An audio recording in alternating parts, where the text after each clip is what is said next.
Hello everyone, welcome to library academy. इस lecture में हम लोग डिस्कस करने जा रहे हैं लोग MCQs discussion on intellectual property right, यानी बौद्धिक संपदा अधिकार पर एमसीक्यूज क्वेश्चंस का हम लोग डिस्कशन करेंगे। देखिए, हम लोगों ने प्रीवियस लेक्चर में आईपीआर यानी इंटेलेक्चुअल प्रॉपर्टी राइट के बारे में हम लोगों ने पढ़ा था कि कैसे इसका स्टार्ट हुआ, कैसे इंटेलेक्चुअल प्रॉपर्टी को कैसे राइट देने के लिए ये चीज़ें स्टार्ट होती है। बर्न कन्वेक्शन के 1886 के से शुरू होती है। हालांकि उसके पहले भी कुछ कुछ वर्क हुआ था, लेकिन जो क्वेश्चन पूछे जाते हैं वहीं से क्वेश्चन से स्टार्ट होते हैं। तो वहाँ से हम लोग ने डिस्कशन किया था। उसके बाद कितने तरह के इंटेलेक्चुअल प्रॉपर्टी राइट होते हैं, और उसमें हम लोगों ने एक एक करके इंडिविजुअली देखा था कि कॉपीराइट क्या होता है, ट्रेडमार्क क्या होता है, ज्योग्राफिकल इंडिकेशन क्या होता है। इसके बारे में हम लोगों ने पढ़ लिया है डिटेल में। लेकिन क्वेश्चंस कैसे बनते हैं इस टॉपिक पर, ऑब्जेक्टिव टाइप क्वेश्चंस कैसे बनते हैं, उसके बारे में हम लोग इस लेक्चर में डिस्कस करेंगे। देखिए, इसमें मेनली दो तरह के क्वेश्चंस आते हैं, एक तो कंसेप्ट बेस पे और दूसरा स्टैटिक बेस पे। तो कंसेप्ट बेस्ड पे जो क्वेश्चंस होते हैं, जैसे कि आपको एक कोई स्टेटमेंट दे दिया जाएगा और पूछ लिया जाएगा बताइए ये किस तरह के राइट है, यानी ये ट्रेडमार्क है या कॉपीराइट है या पेटेंट है। तो ये जब आप इंडिविजुअल सभी जो आपका टाइप ऑफ आईपीआर यानी इंटेलेक्चुअल प्रॉपर्टी राइट आपने पढ़ा है, तो आप उस चीज़ को डिफ्रेंशिएट कर पाएंगे, और कॉन्सेप्चुअल आपको नॉलेज है तो आप उस क्वेश्चन को अच्छे से कर पाएंगे। अदरवाइज वो क्वेश्चन में फंस जाएंगे। दूसरा क्वेश्चंस होते हैं एस्थेटिक टाइप से, कि बताइए इंडियन कॉपीराइट एक्ट कब पारित हुआ, या Indian trade mark copyright Indian trademark act कब पास हुआ, या कब बॉर्न कन्वेक्शन हुआ, या वर्ल्ड इंटेलेक्चुअल प्रॉपर्टी जो ऑर्गेनाइजेशन है उसका हेड क्वार्टर कहाँ है, वो कब उसकी स्थापना हुई। तो ये हुआ थोड़ा सा एस्थेटिक क्वेश्चंस। तो दो तरह के क्वेश्चन पूछे जाते हैं और दोनों तरह के आपको आना चाहिए। तो ये लेक्चर देखने के बाद आपको थ्योरेटिकल अगर आपने कर लिया है, और ये जब आप लेक्चर देखेंगे ऑब्जेक्टिव टाइप, तो आपको पूरा टोटल क्लियर हो जाएगा ये टॉपिक पे, कॉन्सेप्ट ऑब्जेक्टिव टाइप भी थ्योरेटिकल भी। दूसरी चीज़, अगर आप कोई भी कोर्स में आपने ज्वाइन किया हुआ है तो अच्छी बात है, लेकिन अगर आप यूट्यूब पे सिर्फ लेक्चर देख रहे हैं और अभी तक आपने लाइब्रेरी एकेडमी ऐप डाउनलोड नहीं किया है, तो प्लीज़ आप लाइब्रेरी एकेडमी ऐप डाउनलोड कर लीजिए। नीचे डिस्क्रिप्शन बॉक्स में लिंक भी है, और या आप गूगल प्ले स्टोर पे जाके वहाँ पे लाइब्रेरी एकेडमी ऐप सर्च करके आप डाउनलोड कर सकते हैं। और ऐप में जाने के बाद स्टोर सेक्शन में जाइएगा, नीचे स्टोर का सेक्शन होगा, वहाँ पे जाके आप कोर्सेज में ज्वाइन कर लीजिए। देखिए, काफ़ी मिनिमम जो फ़ी है वो रखा गया है, 1000 आपके लिए बहुत बड़ी बात नहीं है, और 1200 मैराथन क्लासेस के लिए। तो आपको overall theoretical, MCQs, test series सब आपको 1000 में मिल रहा है, और मुझे नहीं लगता कि कोई 1000 में आपको इतनी सारी चीज़ें करा के दे सकता है। फिर भी आपको आप राइट सोच सकते हैं अपने लिए, और आप लेक्चर देखते हैं, थ्योरेटिकल देखते हैं या एमसीक्यू देखते हैं, उसके बाद आपको आइडिया लग जाता है कि हमें ज्वाइन करना चाहिए कि नहीं करना चाहिए, तो आप डिसीजन ले सकते हैं। लेकिन आपके लिए बेस्ट रहेगा कि आपने अगर ज्वाइन करके आप थ्योरेटिकल चीज़ें पढ़ लेते हैं। अगर आपने कोई एग्जाम भी नहीं देना है फिर भी, तो आप प्राइवेट कहीं जॉब के लिए भी जाते हैं, तो इंटरव्यू के पर्पज़ से भी आपके लिए काफ़ी हेल्पफुल होता है लेक्चर। क्योंकि पढ़ाई का मोड यही है कि कॉम्पिटिटिव एग्जाम को फोकस करना है। इसके अलावा इंटरव्यू भी जो लोग फेस करते हैं उनको काफ़ी हेल्प होता है कि आपका ओवरऑल कंसेप्ट बिल्डअप होता है। तो इस वजह से आप देर ना कीजिए, आप ज्वाइन कर लीजिए, क्योंकि आपको कम से कम फीस में हमने कोशिश किया है प्रोवाइड करने के लिए। फिर भी अगर आपको लगता है कि नहीं हमें ज्वाइन नहीं करना चाहिए, तो वेलकम, आप यूट्यूब चैनल से जितने भी कंटेंट अपलोड हो रहे हैं उसको देख सकते हैं, जैसे ये कंटेंट आपको अपलोड हो रहे हैं। तो चलिए हम लोग फर्स्ट क्वेश्चन डिस्कस करते हैं बिना टाइम गंवाए। तो हम लोगों ने इंटेलेक्चुअल प्रॉपर्टी राइट थ्योरेटिकल पढ़ चुके थे हम लोग ऐप पे। हालांकि यूट्यूब वालों को ये लेक्चर नहीं मिलेगा इस पे थ्योरेटिकल, लेकिन आपको एमसीक्यू जरूर मिल रहा है। तो देखिए, फर्स्ट क्वेश्चन है, what protects the intellectual property created by artist, यानी कलाकारों द्वारा बनाई गई बौद्धिक संपदा की रक्षा क्या है। तो जैसे कोई भी व्यक्ति, अगर कोई भी कलाकार अगर उसमें बौद्धिक यानी बुद्धि के द्वारा कोई भी प्रॉपर्टी वो क्रिएट करता है, तो उसका जो प्रोटेक्शन है वो क्या है, मतलब कि उसको प्रोटेक्ट करना वो क्या कहलाता है, कॉपीराइट कहलाता है, या ज्योग्राफिकल इंडिकेशन कहलाता है, पेटेंट कहलाता है, या ट्रेडमार्क कहलाता है। तो वो कहलाता है कॉपीराइट, यानी कि ऑप्शन नंबर ए। अब देखिए, ये ज्योग्राफिकल इंडिकेशन, जीआई टैग, यानी किसी कोई भी रीजन के जो प्रोडक्ट होते हैं, जो भी सर्विसेज होते हैं, वो अगर यूनिक है तो उसके लिए जीआई इंडिकेशन राइट उनका मिलता है। तो जीआई टैग जिसे हम लोग बोलते भी हैं, तो वो है। और पेटेंट जो कराया जाता है न्यू इन्वेंशन के लिए, जो नया रिसर्च हुआ या कोई नया इन्वेंशन हुआ उसके लिए। और ट्रेडमार्क होता है कमर्शियल, जो आपके कंपनी का लोगो हुआ या कोई इंडिकेशन हुआ, उन सब चीज़ों के लिए। तो ये थोड़ा थोड़ा डिफरेंस है, और हम लोग ने थ्योरेटिकल पोर्शन में कवर किया था इसका। तो ऑप्शन नंबर ए हमने बताया भी था कि जो कोई भी किसी भी आर्टिस्ट का कोई बौद्धिक संपदा है, यानी कि जैसे कि आर्टिस्ट कुछ भी हो सकता है, ठीक है, तो उसका कॉपीराइट के अंदर आता है। तो ऑप्शन नंबर ए इसका करेक्ट आंसर होगा। नेक्स्ट क्वेश्चन देखते हैं, what is protect the intellectual property created by designer. तो अब देखिए यहाँ पे डिजाइनर की बात की जा रही है कि कोई एक डिजाइनर है, हो सकता है वो कपड़ा का डिजाइन कर रहा है, हो सकता है वो कोई गाड़ी का डिजाइन कर रहा है। तो अलग अलग जैसे डिजाइनर होते हैं, तो वो एक रजिस्टर्ड डिजाइंस जो ऑप्शन है इसका वो करेक्ट आंसर होगा, क्योंकि यहाँ डिजाइनर की जो भी डिजाइंस है उन मतलब कि वो भी जो डिजाइनर की एक संपदा है यानी कि क्रिएटिविटी है उसको ये प्रोटेक्ट करता है, रजिस्टर्ड डिजाइंस। नेक्स्ट है, what protect the intellectual property created by inventor, यानी कि जो भी इन्वेंटर है यानी कोई ऐसा व्यक्ति है जो आविष्कार करता है किसी भी तरह का, तो वो किस में मतलब कि किस टाइप ऑफ प्रॉपर्टी राइट, जितने भी हम लोग टाइप पढ़ा था वो इंटेलेक्चुअल प्रॉपर्टी राइट वो किस टाइप में उसका रक्षा हो सकती है उसके इन्वेंशन का। तो जैसे कॉपीराइट है, पेटेंट है, ज्योग्राफिकल इंडिकेशन है, पेटेंट है, ट्रेडमार्क है। तो पेटेंट ही जो करेक्ट आंसर होगा इसका, क्योंकि पेटेंट के तहत जितने भी इन्वेंशन होता है न्यू उसका आपको उसको प्रोटेक्ट किया जाता है। तो इंटेलेक्चुअल प्रॉपर्टी राइट पेटेंट के अंदर आता है, किसी भी इन्वेंशन या कोई भी इन्वेंटर का इन्वेंशन। तो ऑप्शन नंबर सी इसका करेक्ट आंसर होगा। नेक्स्ट क्वेश्चन है question number 4, which of the these is geographical indication, इसमें से कौन सा ज्योग्राफिकल इंडिकेशन है। देखिए ज्योग्राफिकल इंडिकेशन के लिए मैंने काफ़ी आपको थ्योरेटिकल में पढ़ाया था कि जो कोई भी ऐसा सर्विस या प्रोडक्ट जो कि किसी पार्टिकुलर रीजन पार्टिकुलर किसी कम्युनिटी द्वारा डेवलप की गई होती है और वो यूनिक है और उसका मतलब कि उनको राइट देना ताकि उनका जीवन यापन वो चलता रहे या उन्होंने उनका समाज का या उनका कुछ का पार्टिकुलर किसी रीजन का डेवलपमेंट है। जैसे मान लीजिए बासमती राइस हुआ किसी खास रीजन में हो रहा है, या कोई सॉल हुआ, सिल्क का सॉल हुआ, या केसर हुआ, जैसे केसर जम्मू कश्मीर के केसर को जीआई टैग दिया गया है। तो वो जो केसर जो उत्पादन कर रहे हैं जम्मू कश्मीर के लोग, उसका राइट अब किसी के पास नहीं होगा उत्पादन करने का। वो जब जीआई टैग का जो ईयर है वो ख़त्म हो जाएगा उसके बाद ही वो कर सकते हैं। तो ये जैसे जीआई टैग मिला तो जम्मू कश्मीर के जो केसर हैं वो काफ़ी उनका प्राइस हाइक हो गया, क्योंकि उसका आपको पता होगा जम्मू कश्मीर का जो केसर वगैरह होता है वो आपको अरबियन कंट्री में काफ़ी डिमांडिंग है और भी भारत में भी काफ़ी रीजन में। तो जो ये जहाँ पे यहाँ पे ऑप्शन दिए हुए हैं उसके ऑप्शन के अकॉर्डिंग हमें काम करना होगा। तो ज्योग्राफिकल इंडिकेशन की बात करिए, जो शैंपेन है ये फ्रांस का एक पार्टिकुलर रीजन का ये दारू है जो कि पूरे वर्ल्ड में बाद में शैंपेन नाम से चला, लेकिन ये एक तरह का ऐसा प्रोडक्ट है जो कि वहीं पे होता है फ्रांस में। तो इसी वजह से ये एक तरह का मतलब कि ड्रिंक है ये, तो इसी वजह से बी इसका करेक्ट आंसर होगा। देखो BMW जो कार है ना ये आपका ज्योग्राफिकल इंडिकेशन को डिनोट नहीं करता है। अगर हम BMW कार की बात करें तो ये नहीं लगेगा कि आपको ये कहाँ का है। हाँ, ये कंपनी कहीं की हो सकती है, लेकिन इसकी कंपनी और बहुत जगह ओपन होगा।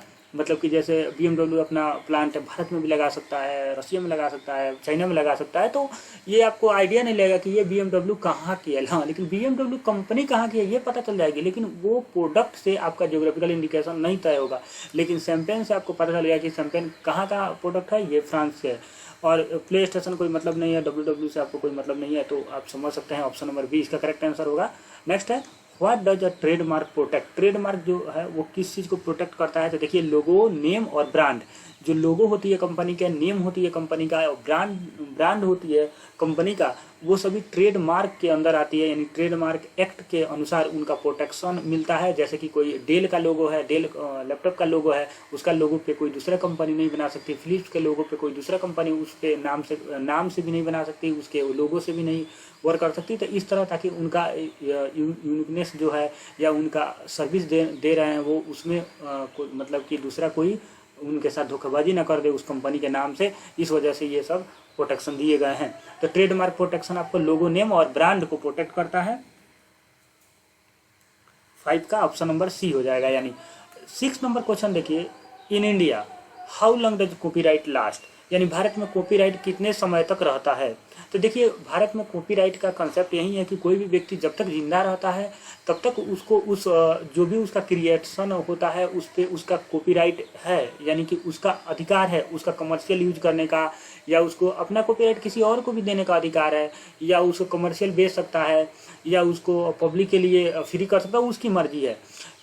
लेकिन मर जाने के बाद भी उसका जो भी क्रिएशन है उसका 60 साल तक उस पर्सन के पास उसका राइट रहता है। तो ऑप्शन नंबर सी का ऑप्शन नंबर बी 6 का क्वेश्चन नंबर 6 का ऑप्शन नंबर बी देखिएगा, 60 year after the death of the person who created that work, यानी कि जब तक जिंदा है तब तक उसके पास कॉपीराइट का अधिकार रहेगा, मर जाने के बाद भी 60 वर्षों तक उसके पास उस अपने क्रिएशन का उसके पास ही अधिकार रहेगा। दूसरा कोई उसका अगर यूज करता है तो वो कॉपीराइट एक्ट का उल्लंघन होगा, जिसमें 3 साल की सज़ा 2 लाख रुपया तक का फाइन हो सकता है। तो आई थिंक आपको ये क्वेश्चन हमने प्रीवियस लेक्चर में जब हमने थ्योरेटिकल पोर्शन पढ़ाया था तो ये सब चीज़ बताया था, तो आपके लिए काफ़ी हेल्पफुल हुआ होगा, काफ़ी ईजी लग रहा होगा। देखिए कॉपीराइट जो होता है, एक चीज़ और भी ध्यान रखिएगा कि कॉपीराइट जो भी किसी ने क्रिएशन किया है उस पर तो होता ही है, लेकिन अगर किसी व्यक्ति ने कोई बुक लिखा है और उस बुक का पब्लिकेशन नहीं किया गया है, फिर भी उस व्यक्ति के पास उसका कॉपीराइट का अधिकार होता है। इस बात का आप ध्यान रखिएगा कि कोई भी बुक ऐसा है, अगर ऐसा क्वेश्चन पूछ लिया जाए एग्जाम में कि कोई बुक आप लिखते हैं और उसका पब्लिकेशन आप नहीं करते हैं मार्केट में, तो क्या आपके उस क्रिएशन का अधिकार कॉपीराइट का एक्ट लागू होता है? बिल्कुल। आपका वो राइटिंग है, यानी आपने उस बुक को लिखा है, आपने विचारों को उसमें लिखा है, कुछ भी हो सकता है, किसी भी फील्ड का बुक हो सकता है, और उसको पब्लिश नहीं किए हैं आप, मार्केट में कमर्शियल यूज भी नहीं कर रहे हैं, आप पर्सनली आपने सिर्फ रखा है, तब भी वो आपका अधिकार है, यानी वो कॉपीराइट एक्ट के तहत वो उस पर आपका अधिकार है और उस पर दूसरा कोई उसको चोरी करके नहीं उसको सेल कर सकता। तो आप इस बात का ध्यान में रखिएगा। नेक्स्ट क्वेश्चन है question number 7, how long do patent usually last, यानी कि कोई भी नया इन्वेंशन होता है तो उसी के लिए पेटेंट आपको मिलते हैं, पेटेंट कराने पड़ते हैं। तो पेटेंट जो होता है वो कितने वर्षों तक वैलिड रहता है? तो देखिएगा 20 ईयर तक वैलिड रहता है। 7 का option number B is the correct answer. Next question है, if you write a original story, what type of intellectual property gives you to right to decide who can make and sell the copy of your work, यानी यदि आप एक मूल कहानी लिखते हैं, यानी एक कोई लिटरेचर लिखते हैं, तो किस प्रकार की बौद्धिक संपदा आपको ये तय करने का अधिकार देती है कि कौन आपके काम की प्रतियां बना और बेच सकता है? तो देखिए ये कॉपीराइट जो है यही आपको ये अधिकार देती है, कॉपीराइट एक्ट, की आप उसकी कॉपियां बना सकते हैं, आप उसे सेल कर सकते हैं और आपके क्रिएशन आपके वर्क पे आपका राइट है। तो ऑप्शन नंबर ए इसका करेक्ट आंसर होगा। नेक्स्ट क्वेश्चन देखते हैं, question number 9, imagine a footballer set up his own company to sell his own range of cloth. What type of intellectual property can he use to show that the cloth are made by his company? यानी कल्पना कीजिए कि एक footballer अपनी खुद की company कपड़े की अपनी रेंज बेचने के लिए तैयार करता है। वह किस प्रकार के बौद्धिक संपदा का उपयोग यह दिखाने के लिए कर सकता है कि कपड़े उसकी कंपनी द्वारा बनाई गई है? यानी कि कोई फुटबॉलर कंपनी है, मान लीजिए फुटबॉलर अपने मतलब है जो कि उसकी खुद की कंपनी है और उस पर अपना कपड़ा बनाता है और कपड़ा को बेचता है, तो वो अपने मतलब कपड़ा का जो बेच रहा है, जो ब्रांडिंग है, उसको कैसे वो बौद्धिक संपदा का उपयोग करके उसको अपने मतलब कि ये उपयोग कर दिखाने के लिए कर सकता है कपड़े उसी की कंपनी द्वारा बनाई गई है, मतलब कि ये कैसे बता सकता है कि उसकी ये जो कपड़े हैं उसकी कंपनी के है? तो आपको पता होगा, ये सब लोग जानते हैं, ट्रेडमार्क के द्वारा, ट्रेडमार्क में यूज करके वो लोगो अपना लगा सकता है, अपना नाम लिख सकता है या कोई इंडिकेशन दे सकता है। जैसे आप एयर इंडिया का देखें कि उसमें महाराजा का फोटो होता है, तो एयर इंडिया का अपना एक तरह का वो इंडिकेटर है कि वो महाराजा का फोटो होता है, तो वो उसका इंडिकेटर है, तो वो इंडिकेटर लगा सकता है। तो इस तरह की चीज़ें यूज कर सकता है लोगो नेम वगैरह से, तो इससे इसे पता चल जाएगी कि ये फुटबॉलर के कंपनी के ही कपड़े हैं। तो आई थिंक ये बेसिक जो है ना, बेसिक समझ पे ये क्वेश्चंस है। तो बेसिक समझ आपका डेवलप है तो आप इजी वे में क्वेश्चंस कर सकते हैं, अदरवाइज आपको थ्योरेटिकल पोर्शन जरूर देखना चाहिए अगर आपने अभी तक नहीं देखा। तो question number 10, if A company develop a new technology that improve it's main product, what type of intellectual property can they use to stop other from copying their invention?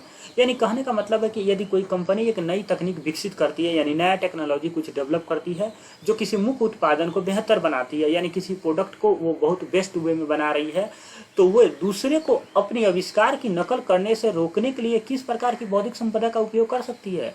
यानी कि दूसरे उसके जो क्रिएशन है, जो इन्वेंशन है, उसका दूसरे कोई कॉपी ना करे, इसके लिए वो क्या इस्तेमाल कर सकती है? कौन से कॉपीराइट इंटेलेक्चुअल प्रॉपर्टी राइट जो है उसको मिला हुआ है जिसमें वो यूज कर, क्या कॉपीराइट यूज कर सकती है, ज्योग्राफिकल इंडिकेशन कर सकती है, पेटेंट कर सकती है, ट्रेडमार्क कर सकती है? तो देखिए 10th का ऑप्शन नंबर जो सी है पेटेंट, वो करेक्ट आंसर होगा। क्यों? मैंने आपको बताया था थ्योरेटिकल में कि जो भी इन्वेंशन होता है वो उसका पेटेंट कराया जाता है। न्यू जो भी टेक्नोलॉजी या कोई भी चीज़ इन्वेंशन आप करते हैं तो पेटेंट होता है। और अगर आपका कोई आर्ट्स है, क्रिएशन है, बुक है, तो वो सब आपका कॉपीराइट में आता है। कोई पर्टिकुलर किसी रीजन का प्रोडक्ट है, उसका वहाँ पे डेवलपमेंट हुआ है तो जोग्राफिकल इंडिकेशन में आता है। किसी कंपनी के नेम, लोगो, इंडिकेटर का यूज किया जाता है तो वो ट्रेडमार्क में आता है। तो ये आपको चारों चीज़ें क्लियर होनी चाहिए। नेक्स्ट क्वेश्चन है क्वेश्चन नंबर 11। क्वेश्चन नंबर 11 कहता है intellectual property right protect the use of information and idea that are of, यानी कि बौद्धिक संपदा अधिकार IPR सूचना और विचारों के उपयोग की रक्षा करता है। तो आप बताइए किस तरह के चीज़ों को रक्षा करता है? क्या इथिकल वैल्यू को करता है, मोरल वैल्यू को करता है, सोशल वैल्यू को करता है, कमर्शियल वैल्यू को? तो बिल्कुल कमर्शियल वैल्यू को वो आप रक्षा करता है। यानी कि कोई भी आपका क्रिएशन है, कोई भी आपका इन्वेंशन है, कोई भी आपका डिजाइनिंग है, उसका कमर्शियली कोई यूज ना कर ले, उसका बेनिफिट वो ना ले ले, इसके लिए ये आपको प्रोटेक्ट करता है। तो आपको पता हो गया कि IPR जो है कमर्शियल वैल्यू को प्रोटेक्ट करता है। तो ऑप्शन नंबर डी इसका करेक्ट आंसर होगा। देखिए क्वेश्चंस कई हो सकते हैं, क्वेश्चंस का लैंग्वेज बदला जा सकता है, लेकिन आपका जो बेसिक समझ अगर डेवलप है, आपका बेसिक कंसेप्ट अगर क्लियर है, तो आप कोई भी क्वेश्चंस में नहीं फंसेंगे। तो आप आई थिंक आपने थ्योरेटिकल पोर्शन पढ़ा होगा तो आपको सभी चीज़ें क्लियर हो रही होगी। नेक्स्ट पॉइंट देखते हैं question number 12। Symbol of Maharaja of air India is, यानी एयर इंडिया का महाराजा का प्रतीक क्या है? क्या वो कॉपीराइट का एक सिंबल है, पेटेंट का है, ट्रेडमार्क का, ऑल ऑफ द अबव का है? देखिए ऑप्शन नंबर सी जो होता है ट्रेडमार्क, उसके अकॉर्डिंग किसी भी कंपनी का लोगो, नेम और इंडिकेटर, तो यहाँ पे जो महाराजा का फोटो है वो एक तरह का इंडिकेटर का काम कर रहा है और वो आपका ट्रेडमार्क है एक तरह का। तो ऑप्शन नंबर सी इसका करेक्ट आंसर होगा, यानी 12 का ऑप्शन नंबर सी करेक्ट होगा। नेक्स्ट क्वेश्चन है question number 13। Design does not include, यानी डिजाइन शामिल नहीं होता है फीचर ऑफ शेप, यानी हमने पढ़ा था प्रीवियस लेक्चर में कंपनी का डिजाइनिंग पे कि उनका डिजाइन में क्या क्या चीज़ें आती है। तो feature of shape, composition of line और colour, modes of principle of construction, none of the above. तो देखिए इसमें कौन सी चीज़ें इंक्लूड नहीं है डिजाइन में, यानी डिजाइन जो कॉपीराइट इंटेलेक्चुअल प्रॉपर्टी राइट होती है, डिजाइन राइट, उसमें कौन सी चीज़ें इंक्लूड नहीं होती है। तो 13 नंबर का ऑप्शन नंबर सी है, प्रिंसिपल ऑफ कंस्ट्रक्शन, ये नहीं होती है। बाकी अगर किसी मैंने आपको टाटा का, मारुति सुजुकी का एग्जांपल दिया था कि कोई कंपनी है वो किस शेप का गाड़ी बनाती है, हूबहू आप उसी शेप का गाड़ी नहीं बना सकते, या उसका कंपोजिशन अगर लाइन और कलर जैसा है वो कलर का सेम टू सेम आप यूज नहीं कर सकते। तो इससे आपको, आपने जो भी क्रिएशन किया है, न्यू डिजाइन किया है, तो उसका मतलब कि राइट आपके पास है, तो उसकी रक्षा होती है, यानी चोरी से बचने के लिए। नेक्स्ट है question number 14। Which of the following include A geographical indicator of goods, यानी कि माल के भौगोलिक संकेतों में निम्नलिखित में कौन सा शामिल है? तो देखिए handicraft, food stock, manufacturer, all of the above, क्या शामिल है? तो option number D is the correct answer. यानी कि आपको पता है GI टैग हैंडीक्राफ्ट मटेरियल्स को भी मिलते हैं, फूड को भी मिलता है। जैसे मैंने अभी आपको बताया कि जो जम्मू कश्मीर का केसर है उसको मिला हुआ है, चाहे आपका कंधाल हल्दी है, चाहे कोल्हापुर का चप्पल है, या मुजफ्फरपुर की लीची है, तो इन सभी को मिला हुआ है। तो इसमें फूड भी है और आप हैंडीक्राफ्ट से बने हुए प्रोडक्ट भी हैं। चाहे आपका भागलपुर का सिल्क है, तो सिल्क क्या हुआ, हैंडीक्राफ्ट द्वारा बनाए हुए मटेरियल्स हुआ, मैन्युफैक्चरिंग है कोई चीज़। जैसे कोल्हापुर का चप्पल है, उस तरह का मैन्युफैक्चरिंग प्रोडक्ट है, तो वो उसका भी GI टैग मिलता है। तो all of the above is the correct answer. Next question है question number 15। Patent is a form of, यानी पेटेंट किस रूप में है? यानी इंटेलेक्चुअल प्रॉपर्टी है, टेंगिबल प्रॉपर्टी है, या इंडस्ट्रियल प्रॉपर्टी है? तो देखिए बी और सी जो ऑप्शन है, यानी कि 15 का डी इज करेक्ट आंसर है, क्योंकि वो एक तरह का इंटेलेक्चुअल प्रॉपर्टी है और इंडस्ट्रियल प्रॉपर्टी भी आप कह सकते हैं कि इंडस्ट्रियल प्रॉपर्टी भी है। लेकिन अगर ऑप्शन ये नहीं होता, बी और सी नहीं होता, तो intellectual property is the most favourable options. Next question देखते हैं क्वेश्चन नंबर 16। पेटेंट प्रोटेक्ट, यानी पेटेंट सुरक्षा क्या करता है? इन्वेंशन को करता है, न्यू इन्वेंशन को करता है, डिस्कवरी को करता है, कि ए और बी को करता है? तो आप ऑप्शन नंबर 16 का ऑप्शन नंबर सी देखिए, न्यू इन्वेंशन के बारे में ये पेटेंट आपको प्रोवाइड किया जाता है। देखिए इन्वेंशन अगर सिर्फ बोल दिया जाए और न्यू इन्वेंशन बोल दिया जाए तो दोनों में फिर डिफरेंस क्या है? देखिए इन्वेंशन का मतलब वो है कि अभी तक जितने इन्वेंशन हो चुके हैं वो, और न्यू इन्वेंशन का मतलब जो भी पेटेंट हम कराते हैं वो न्यू इन्वेंशन पे कराते हैं, ना कि कोई पुराना कोई इन्वेंशन है उस पर करा रहे हैं हम लोग। क्योंकि ओवरऑल आप देखेंगे तो दुनिया पर जितने भी प्रोडक्ट है वो कभी ना कभी इन्वेंशन उसका हुआ है। तो आपने अगर आपका कोई न्यू इन्वेंशन है उसी का आप पेटेंट कराएंगे और वो 20 ईयर तक के लिए आपके लिए पेटेंट रहेगा, चाहे वो कोई भी मेडिकल मतलब कि दवाइयों का एक कंसेप्ट है, या कोई डिजिटल इलेक्ट्रॉनिक्स है, या डिजिटली या टेक्नोलॉजी का कोई प्रोडक्ट है, कुछ भी हो सकता है। तो न्यू इन्वेंशन पे हम मतलब कि पेटेंट जो है न्यू इन्वेंशन को प्रोटेक्ट करता है। तो option number C is the correct answer. Next question देखते हैं, question number 17। World book and copyright day celebrate by UNESCO in, यानी कि जो world book and copyright day दोनों एक ही दिन मनाया जाता है यूनेस्को द्वारा, यूनेस्को इसको सेलिब्रेट करता है। और ये किस डेट को मनाया जाता है? तो ऑप्शन नंबर डी आपका 23 अप्रैल। एवरी ईयर 23 अप्रैल को world book and copyright day celebrate किया जाता है। देखिए इस साल 2021 में जो world book and copyright day मनाया गया है, उसका थीम आप लिख लीजिएगा। यहाँ पे मैंने थीम लिखा नहीं है, तो आप इनका थीम लिख दीजिएगा, टू शेयर अ स्टोरी। तो इसका स्टोरी यानी कि एक कहानी शेयर कीजिए। तो ये इनका थीम था, इस बार मनाया गया 2021 में। अगर आप 2022-23 में देख रहे हैं अगर लेक्चर ये बहुत दिनों के बाद, तो आप उस समय आप गूगल सर्च कर लीजिएगा कि उस साल का क्या थीम है। और क्योंकि एग्जाम में कुछ भी पूछा जा सकता है, तो आपको थोड़ा सा इस बात को लेकर जागरूक होना चाहिए। नेक्स्ट क्वेश्चन है क्वेश्चन नंबर 18। तो ये था तो थोड़ा सा कंसेप्ट वाले क्वेश्चन सभी हम लोग डिस्कशन किया। कुछ स्टैटिक क्वेश्चन डिस्कस करते हैं जो डेट से संबंधित है। Berne convention was first stabilize in, यानी बर्न कन्वेक्शन पहली बार स्थापित कब किया गया था, यानी कब हुआ था? तो 1886। Option number B is the correct answer. देखिए बर्न जो है ये स्विट्जरलैंड में है, और स्विट्जरलैंड में बर्न उसकी वो सिटी है, तो वहाँ पे ये कन्वेक्शन हुआ था। और ये कन्वेक्शन हुआ था इंटेलेक्चुअल प्रॉपर्टी राइट को प्रोटेक्शन देने के लिए, यानी कि जो भी इंटेलेक्चुअल प्रॉपर्टी है उनके लोगों को कैसे राइट दिया जाए, इसके लेके इसके सम्मेलन हुआ था 1886 ईस्वी में। 1986 मत करेक्ट कीजिएगा, हमेशा ध्यान रखिएगा 1886 ऑप्शन। नेक्स्ट क्वेश्चन है यानी 1886। नेक्स्ट क्वेश्चन है question number 19। Indian design act enact in, यानी भारतीय डिजाइन अधिनियम कब लागू हुआ? एक तरह से क्वेश्चन ये है, थोड़ा सा हिंदी में ये मिसप्रिंट है। तो क्वेश्चन नंबर 19 का ऑप्शन नंबर ए यानी कि 2000 में, यानी 2000 ईस्वी में इंडियन डिजाइन एक्ट पारित हुआ था और लागू हुआ था। नेक्स्ट क्वेश्चन है trademark act in India enact in, यानी ट्रेडमार्क का जो कानून है, यानी ट्रेडमार्क जो अधिनियम है वो कब पारित हुआ? तो ट्रेडमार्क जो है वो आपका 1999 में हुआ, और ऑप्शन नंबर ए इसका करेक्ट आंसर होगा। Question number 21। World intellectual property day celebrating, देखिए वर्ल्ड इंटेलेक्चुअल प्रॉपर्टी डे भी सेलिब्रेट किया जाता है, और ये कब किया जाता है? तो ये किया जाता है 26 अप्रैल को। एवरी ईयर 26 अप्रैल को किया जाता है इसका सेलिब्रेशन। तो आप ध्यान में रखिएगा वर्ल्ड इंटेलेक्चुअल प्रॉपर्टी डे, और आज 26 अप्रैल ही है, तो यानी वर्ल्ड इंटेलेक्चुअल प्रॉपर्टी डे आज सेलिब्रेट किया जा रहा है। तो आप इसका थीम देख लीजिएगा गूगल में। नेक्स्ट क्वेश्चन है question number 22। When did the copyright act 1957 come into force, यानी कि जब भारतीय कॉपीराइट अधिनियम 1957 में जो पारित हुआ वो कब लागू हुआ? तो देखिएगा लागू जो हुआ वो 21 जनवरी 1958 को लागू हुआ। तो यहाँ लिख लीजिएगा 21 जनवरी अगर आप लिखना चाहते हैं तो। नेक्स्ट क्वेश्चन है क्वेश्चन नंबर 23। क्वेश्चन नंबर 23 कहता है what year did the digital millennium copyright act take effect, यानी कि डिजिटल मिलेनियम कॉपीराइट अधिनियम है वो किस वर्ष लागू हुआ? तो देखिए ये लागू हुआ ऑप्शन 1998 में ये लागू हुआ, यानी कि 1998 ईस्वी में ये लागू हुआ। और ये अमेरिका का ये कानून है, यानी यूएसए का। इसको शॉर्ट फॉर्म में DMCA भी बोला जाता है, यानी digital millennium copyright act DMCA।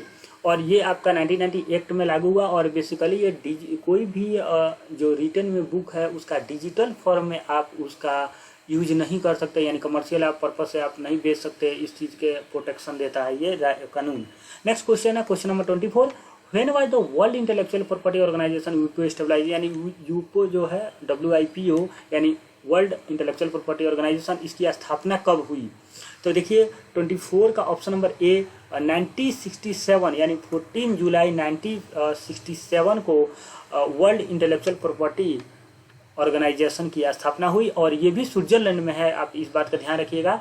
Next question है ज्योग्राफिकल इंडिकेशन इज, भौगोलिक संकेतन क्या है? एक प्राइवेट राइट है, एक कम्युनिटी राइट है या इंटेलेक्चुअल प्रॉपर्टी राइट है, तो देखिए बी और C option is the correct, यानी ऑप्शन नंबर डी इसका करेक्ट आंसर होगा, क्योंकि ये एक कम्युनिटी को राइट देता है या किसी ज्योग्राफिकल रीजन को राइट देता है, और इसे ही इंटेलेक्चुअल प्रॉपर्टी राइट भी हम कह सकते हैं एक तरह का। इसीलिए ऑप्शन नंबर जो बी है कम्युनिटी राइट वो भी करेक्ट है। इंटेलेक्चुअल प्रॉपर्टी राइट बिल्कुल है, क्योंकि ये इंटेलेक्चुअल प्रॉपर्टी राइट का ही पार्ट है ज्योग्राफिकल इंडिकेशन, तो इसीलिए इंटेलेक्चुअल प्रॉपर्टी राइट भी करेक्ट है। इसीलिए option number B and C correct answer होगा। अगर ये क्वेश्चंस ऐसे पूछे जाते हैं, ऑप्शन चेंज होते हैं, तो ऑप्शन के अकॉर्डिंग आपको डिसीजन लेना पड़ेगा।